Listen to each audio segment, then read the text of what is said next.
Au nom du Père et du Fils et du Saint-Esprit, Amen. Le Seigneur soit avec vous. Frères et sœurs, nous célébrons le 24e dimanche du temps ordinaire, année B.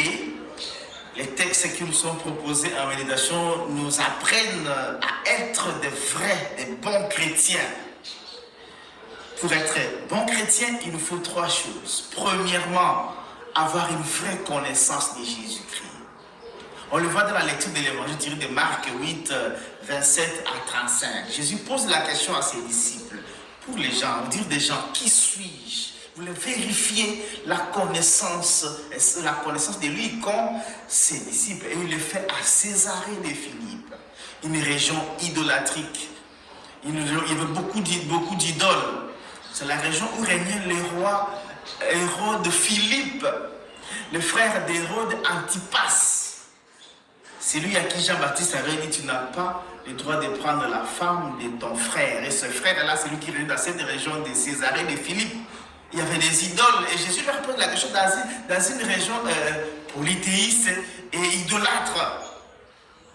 Est-ce que les gens le connaissent? Au milieu de ces mondes des idoles, est-ce que vraiment il a de la place? Qu'est-ce que les gens disent qui je suis qui? Alors ils ont dit Jean-Baptiste, pour les autres Élie, Belé des prophètes. C'est alors que Pierre donne la vraie réponse. Tu es le Messie. Il n'a pas enfermé Jésus dans un intérêt quelconque, mais seulement de donner le salut. C'est le Messie, la vraie connaissance de Jésus-Christ.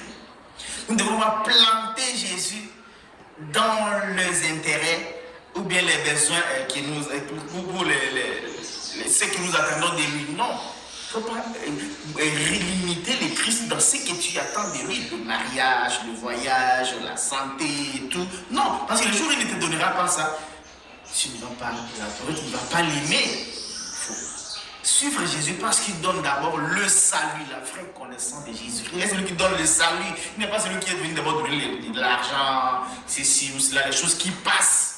Il est venu annoncer le royaume, la vraie connaissance de Jésus comme le Messie. Deuxième chose à faire pour être un vrai et un bon chrétien, c'est avoir confiance au Seigneur au milieu des épreuves. Et nous voyons cela dans la première lecture, tirée d'Isaïe 50, 5 à 9. C'est le troisième poème du serviteur. Le Seigneur a dressé mon oreille pour qu'il sache écouter. Et il a mis son dos, il n'est pas atteint par les outrages, et il sait qu'il ne sera pas confondu. Je sais que je ne serai pas confondu. Celui qui compte sur le Seigneur ne sera pas confondu. Et le psaume qui nous est proposé, le psaume 114, il dit, j'aime le Seigneur, il attend les cris de ma prière. Dieu ne nous a rien fait de mal. Nous n'avons pas les raisons, ou bien les causes pour le quitter, savoir lui faire confiance au milieu des épreuves. Et Jésus reprendra, parce qu'il prendra de sa croix. Savoir prendre la croix.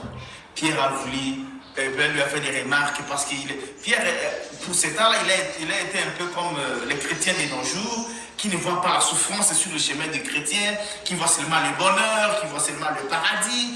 Jésus a dit non, passe derrière moi Satan. Il le traite de Satan parce qu'il lui fait des reproches pour avoir annoncé la passion.